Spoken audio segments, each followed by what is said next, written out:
I said my ancestors would trade for me any day. I'm just keeping it 100, bro. Like you picking cotton or you got the schedule I got? There's a very important question to ask, and the question is, 10 years from now, you will surely arrive. And the question is, where? If they can't have a bake sale without your pies and cakes, you bake pies and cakes better than everybody, then that's your gift. It is not the movement of the clock that produces the newness of life. It is the movement in your mind. You're gonna hear all kinds of things said about you, throw it behind you. The enemies that you see today, you will see them no more. No weapon formed against you shall be able to prosper. Every tongue that rises against you, God will condemn. This is my time. The truth of the mighty is everybody in here is going through a change. Like, which one you want? You feel what I'm saying? I'm like, bro, you got it twisted, bro. 100 years ago, we ain't had this opportunity. So I don't care if I gotta travel every single day, all day, every day. Like Martin Luther King, I kind of feel like he was way sweeter than me. Unfortunately though, he was born in a time of segregation, right? So I'm in Paris, I'm making 100 racks in Paris just to speak, bro, to speak. I know if Martin Luther King was alive right now, he'd kill a game. But unfortunately, he was born at a time where it was segregation.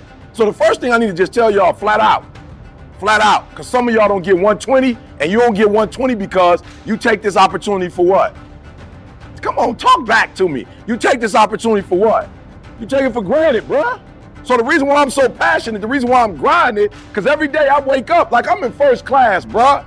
Like I got on the plane today, my son and I, we got our own little business where we do personality tests. I have a very interesting subject.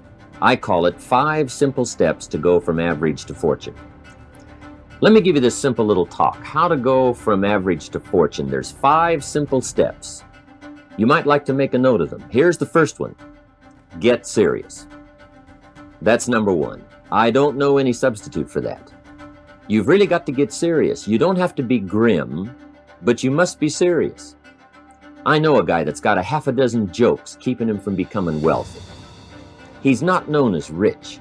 He's known as a joker, which I guess is okay if that's the kind of life you want to live. But it really isn't the best way to live. To go from average to fortune, you must get serious. And you must get serious about 2 very important things. Number 1 is setting your goals and where you want to go. Designing the next 5, the next 10 years is so vitally important. What do you want to do economically? Where do you want to go? What do you want to be? What would you like to have? What would you like to share? So I got my man on speakerphone. I get in, my man in front of me trying to check me. I'm like, bro, it's 2019. Like I ain't got to cut my phone off. Like this ain't 1942. And I told my man, no disrespect, bro. You talking to a grown man. You in first class, I'm in first class. Like this ain't back in the day. Are you hearing what I'm telling you? Like this ain't back in the day. I earned the right to be here. I grinded to be here. I get up at 3 o'clock in the morning the last 13 years, giving out content every day. I deserve to be here. Don't talk to me like that. You understand what I'm trying to tell you? See, because I grind so hard, I work so hard, that when I get this opportunity, like I don't play with it. I don't act like I deserve to be here. I think about my ancestors and what they went through, and that's why I'm here. So the first thing I need y'all to do is, and I know you sweet. You've been sweet since you was in high school. You've been sweet since you was in college, and people been worshiping you. I understand that. But what I'm trying to tell you, this different, baby. This ain't high school. This ain't college. How much would you like to earn? How far would you like to go? Those are some major questions to ask. And for that all to work out like you want it to for the next 5 or 10 years, in my personal opinion, you've got to get serious. Then you have to get serious about another important subject. And that important subject is called personal development.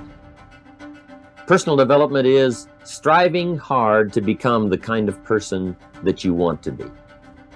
And to become the kind of person you want to be, you've got to work at it. 10 years from now, you will surely become someone. The big question is, who? What are you becoming? And if you go to work on it now, sure enough, in a very short period of time, you can take on a new direction to become the kind of person you want to be. You don't have to be ashamed of yours. We are all in the process of transforming to a higher, better expression of myself. Let this be the year that I birth a higher, better expression of myself. Don't let the habits of my past stop me from this metamorphosis. New year, new me. New year, new me. What separates us is transformation, the possibility of change, the desire to evolve, the passion to get up off the ground and stop eating dirt. Don't get interested in my field. but really get interested in your gift. It doesn't matter what somebody else does. To find your way in life, it's not an external search, it's an internal search. Because God equipped you the moment He gave birth to you. God equipped you at birth with what you needed. He gave all of you a gift, all of you. Every last one of you, you're gifted. God never created a soul without giving them a gift. All of you sitting in here were given a gift at birth.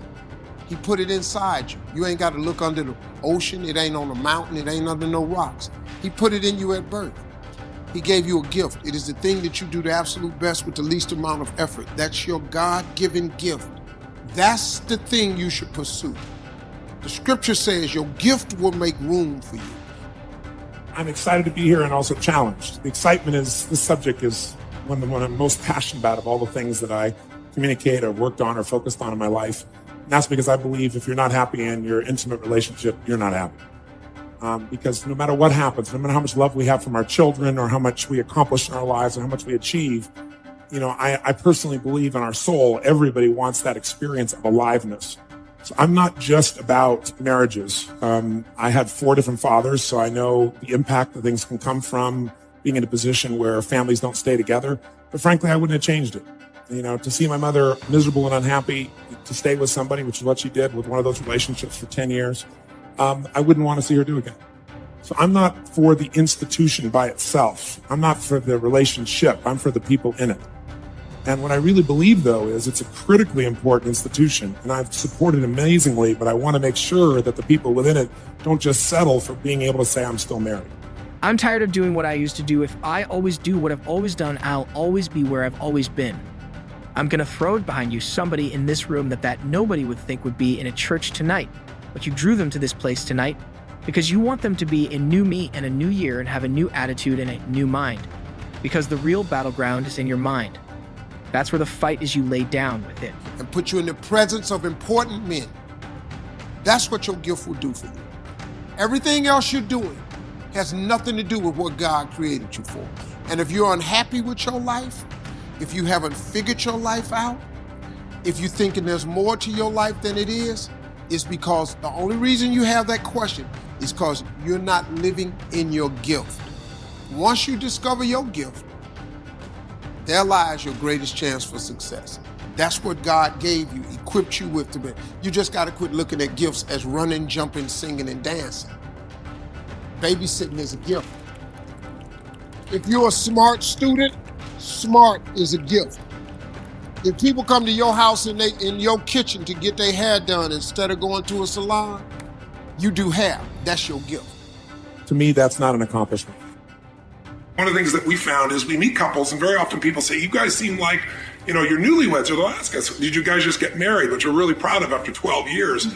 But it's not a matter of time that makes that difference. If you're single, one of the reasons that people find themselves in a relationship that they're unhappy with is they're filtering today's relationship through the past. And one of the things that we've done for anybody we're going to help is get you to clear the decks of the past and step into who you're with right here and right now. That can start to create a difference. Because in the beginning of a relationship, what were you willing to do for that person? Anything, right? Anything, whatever it takes. Now, after a few months or a few weeks or a few years, all of a sudden you're saying, would you take out the trash? And in the beginning, you're like, whatever you want, the trash, I'm happy to do it for you. Now it's like, what do I look like, your janitor? So learning how to be able to create that aliveness again and not filter your partner through an old story is one of the most important things you can do to have a passionate relationship. You get up with it, you go to. Work with it. You can't digest your food because of it smiling in front of people. And nobody knows that there's gunfire.